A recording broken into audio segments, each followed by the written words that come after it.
കേരളത്തിന്റെ ആധുനിക കാലഘട്ടത്തിലെ രാജാവ് ശ്രീ പിണറായി വിജയനോ രാജ്ഞി പിണറായിയുടെ ഭാര്യ ശ്രീമതി കമലയോ ഒന്നുമല്ല.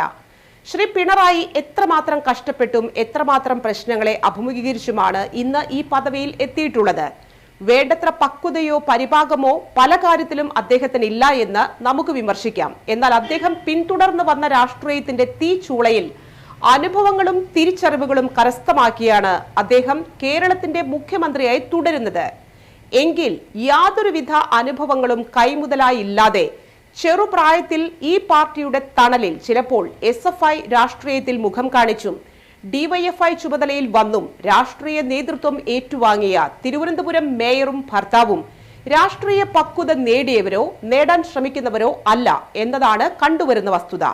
കാരണം ഇന്ന് മേയറും ഭർത്താവും സഞ്ചരിച്ച വാഹനത്തെ തിരിച്ചറിയാതെ ഒരു KSRTC ഡ്രൈവർ സൈഡ് കൊടുത്തില്ല